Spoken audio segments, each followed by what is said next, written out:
We have this syllable type, closed, CVC. We have an open syllable. We have a vowel consonant E, right? So that's first most common, second most common, third most common. And then we have vowel teams and bossy R's. And our last syllable type is this one. This is the least common syllable type, this consonant LE syllable type. Sometimes you'll see people write about it like this. They'll do a consonant and the plus sign and LE. And the consonant LE syllable type there's not that many words that have that syllable type, but it's it's really not that hard for children to read words that have the syllable type in it, but spelling can be tricky. So when we redid the chart, this is the latest version of the syllable chart, we took away the pictures for these endings. And you can tap this part of the chart just like this. This is your sample square, just like these are samples at the top, or examples rather than samples, that this is an example of the consonant and the LE, showing you how they're syllable divided. That in a consonant, LE is a syllable all by itself. Now, we told you that a syllable is a whole word or a part of a word with one talking vowel, right? But that isn't true if it's this particular syllable type. This is a syllable all by itself. Sometimes people call it a final stable syllable, meaning it doesn't change. It stays this way all the time. So this syllable type gets tapped the same way you do ing and ink, where you go ble bull, gle gull, dle dull, ple pull, fle full, zle zul, tle tull, stle soul. There's a letter that's silent there. Do you know what letter is silent there? Yeah, the T is silent. T is silent. Now you see that I'm marking on this page. You can do that with the children too, where you highlight the silent letter. That's okay. CLE col, KLE col, CKLE col. All three of those say col. What's tricky about those is the spelling between them. So let's talk about this consonant LE syllable type. This is what I made when I took my Orton Gillingham training, and I translated it into a chart. You don't have to have all these tiny little cards. We have it in our charts. So in the consonant LE work, it comes later in the curriculum. And you might think, oh, well, that means I need to teach it later. But really, the reason it comes later is because for most children, they don't struggle with it for reading. It becomes a spelling issue, and it's really just not in that many words, particularly small words, 2-syllable words. But so you can teach this earlier, pull it out and teach it earlier. Just don't teach the multisyllabic words. You can teach the children fumble, and how you can do it is that they can highlight it just like they always do. Find the bull and highlight bull, and then they can read their word. Bull, bub, bull, stay, bull, mar, bull. Now, if you hadn't taught AR, but you want to teach BLE, well, don't teach that word. Just teach the open and the closed syllables before it. Crumb, bull, ram, bull, peb, bull, bub, bull. Okay? All right. So here are some strategies that can help you to understand how to teach this work. Every section has one ending with it, and the picture that we had originally created for it is right there with it. So here's a bottle, here's a purple. Could you tap this with your child? BLE, table, bull, sure. GLE, angle, goal. DLE, noodle, dull. Yeah, you could tap it with your child. Think of this as your own little specialized chart if you need it. If you don't need it, then don't tap it. And one of the things that is really important for you to understand about this work that I think was a breakthrough understanding for me in teaching this work to children was this. that the children already have learned open and closed syllables. And they can read these words okay, but what gets tricky for them is around the spelling. Sometimes, actually, a lot of times, there's a doubling of the consonant. How do we know when to double the consonant? Here's how you help them to know how to do that. I have thumb, bull, and I have this syllable, thumb, and this syllable, bull. That makes sense, doesn't it? Here's bub, bull, bub, bull, bub, bull. Is that how I say bubble? Do I say bub, bull? I don't, do I? I don't. Let's clap bubble and see what it sounds like. Bubble, bubble. Oh, well, that sounds a lot like just bull.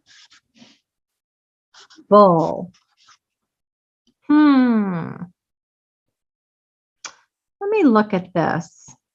When I look at this syllable, is that open or closed? It's closed, isn't it? What does that say? Bu, bew. Let me try it out. Bew, bowl, buble. That doesn't work, does it? I need to add a consonant. I'm going to add this B to keep my U short. And now it says bub, bull. But we just really say bubble, don't we? That B is silent, but it keeps our consonant short. What does that remind you of, guys? Did you say the 1-1-1 doubling rule? Yeah. And in fact, if you've worked with the children with the 1-1-1 doubling rule, you can link this to the 1-1-1 doubling rule. This adding of an extra consonant keeps the vowel short. So when kids go to write it, they don't have to memorize how to spell it. They can just look at it when they're done and go, does it say what I want it to say? So let's say you gave them the word pebble, and let's clap our word, pebble. What's the first syllable? Pe. Let's arm spell it. P-e. What did you get? What comes first? P. What's next? E. P-e. Let's clap our word, pebble. What's the second syllable? Bull. Let's write it. Bull. All right, now let's read our word. P. P, bull. That doesn't say what we want, does it? What can we add? A B. We can add in a B. And now it says pebble. We can double that final this consonant at the beginning of the consonant LE to make that vowel short.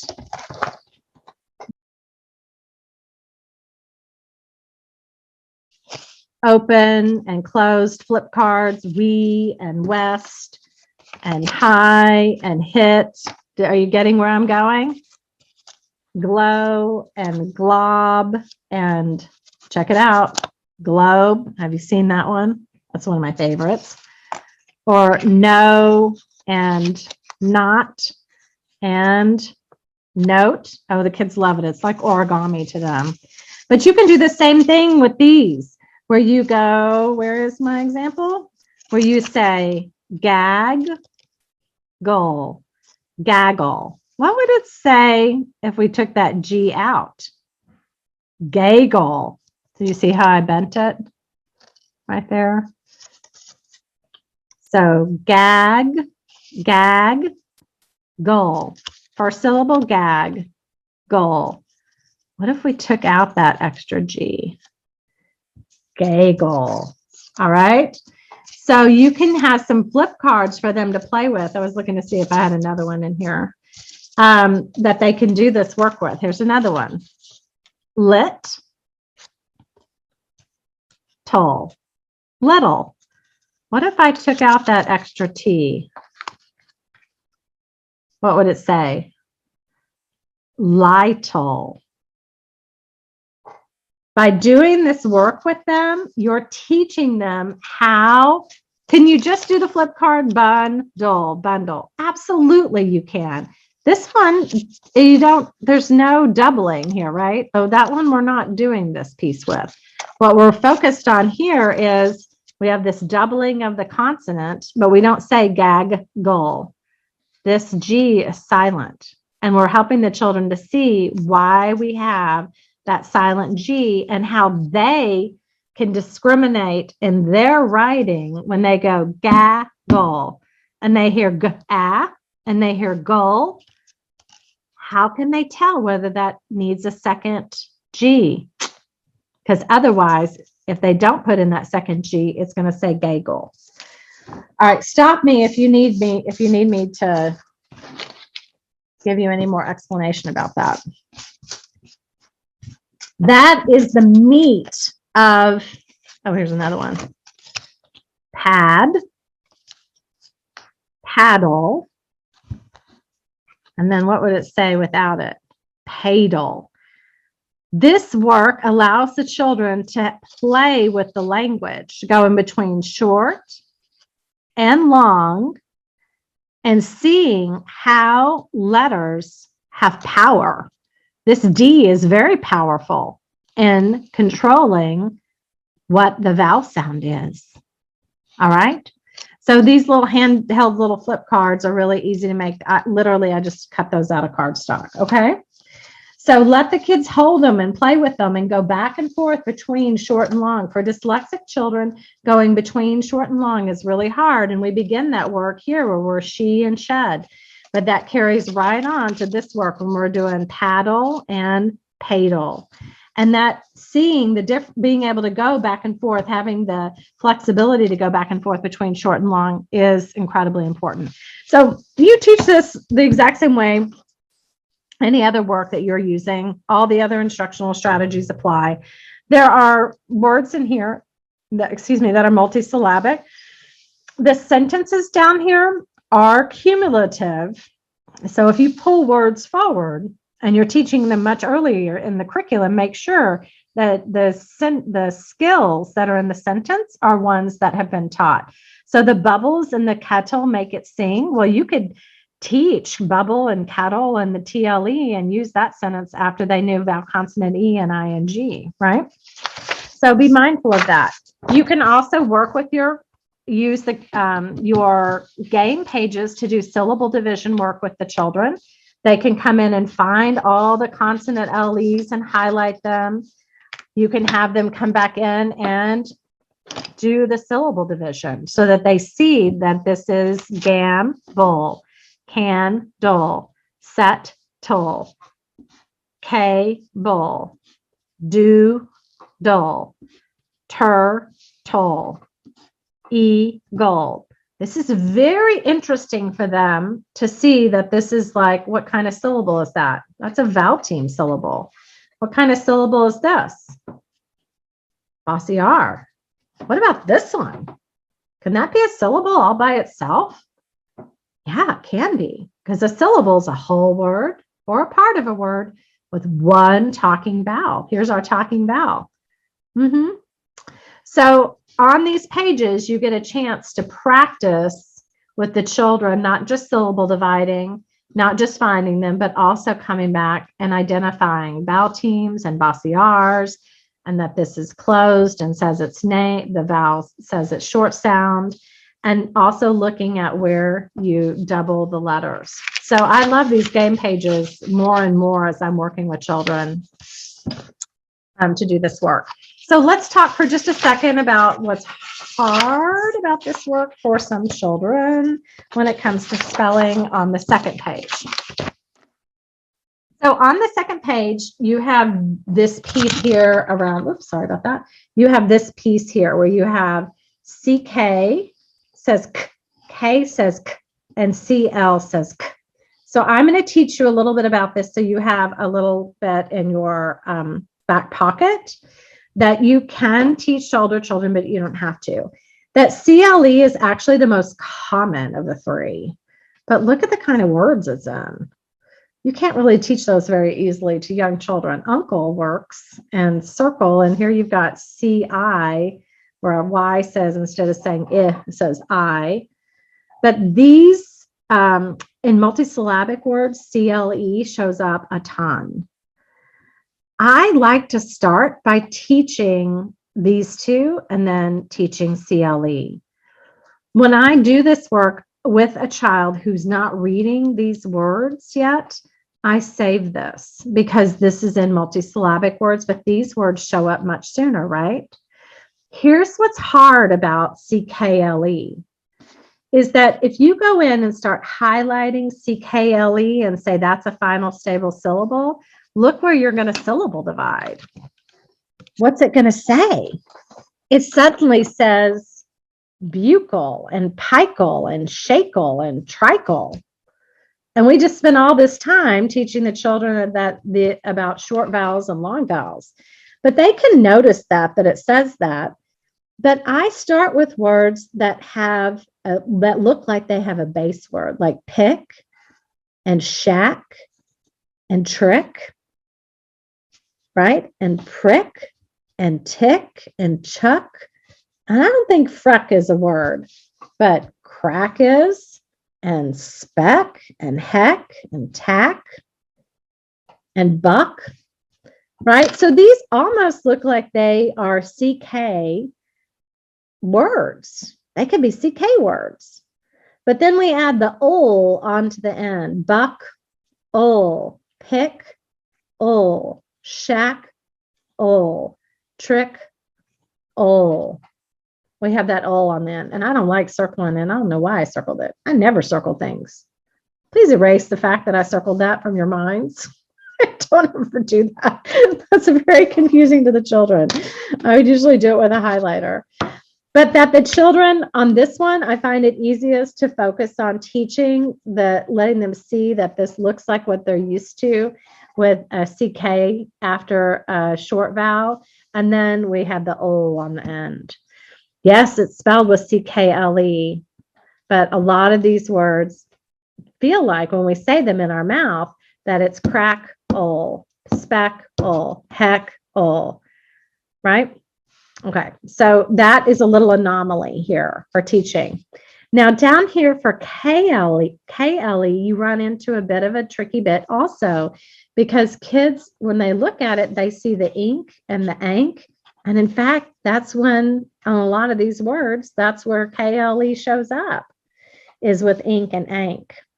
So again, they're like crink, ol, spark, ol, ank, ol, tink, ol, twink, ol, sprinkle. So I don't try to do, and I saw somebody doing this the other day, and I thought, how in the world do their kids understand that? Where they go, crinkle, ankle, tinkle. I'm like, that doesn't match how we talk. I'm sure that seems confusing to the children. So this one is, I also teach it with an ol on the end, and with the ink, noticing the pattern of the ink, ank, onk, and unk in those words. And that makes a lot of sense to the children, okay? Now down here for CLE, it's fine. You end up circle, uncole, cycle, all right? And you do end up with some unusual pieces about I saying in, all that kind of business. That's why those are advanced words, okay? All right. Now, STLE has the same issue. When you do bristle, hustle, jostle, don't you notice that these are all short? Except this says is the final stable syllable, so you would divide it there. So you have the same issue here, where the kids will notice STLE, and then these are all short, but in fact, they should be long. And at that point, with this spelling with these children, I'm like, yeah. So how do you want to get yourself to remember soul at the end of the word? And it's S, it sounds like soul, like SL slide soul, doesn't it? But it's STLE. Whoops. I don't know what I wrote. Trying to talk and write at the same time. Failing me a little bit. That this sounds like soul at the and off of our blends chart, doesn't it? It sounds like soul, but that can't come at the end of a word. So if you ever hear soul, you know it's STLE. And you have to remember that it doesn't quite follow our rules for syllable dividing, does it? Yeah, it doesn't. And you can practice that on this page. You can practice it on the game page. I like to do sorting activities with these where I'll have all 3 sets of words and the kids sort them into CKLE, KLE, and CLE on a piece of paper. And that I like to do that with those pieces. But mostly this is not a reading issue. Of course, these are trickier words. Mostly this is not a reading issue. It's around the spelling. So doing lots of dictating is helpful. Okay. And this is not one of those where I would get the children to dictate like this, where I would have a 2-column dictation and I would say pickle, and they would have to go pickle, and then they'd have to think whether it goes here with CK or whether it goes with K. They've got to decide how to spell it before they even start writing it. And for a lot of children, that is like who I work with, that is a challenging skill. But if they just have to write pickle, they can write pickle, pickle. What's the first syllable? Pick, ick, p, ick. And even if they write this, they might go, oh, there's a short vowel. I need to sneak a C in there. Oh, that as they're writing it, they're figuring out this piece. Twinkle, twinkle, twinkle. What's the first syllable? Twink, twa, ink. Twa, and I'm finger spelling, twa, ink. Twa, ink. I know what ink is. As they're writing it, they're figuring it out. So be mindful, I've shown you how to do word sorts. Be mindful of when you're asking the children to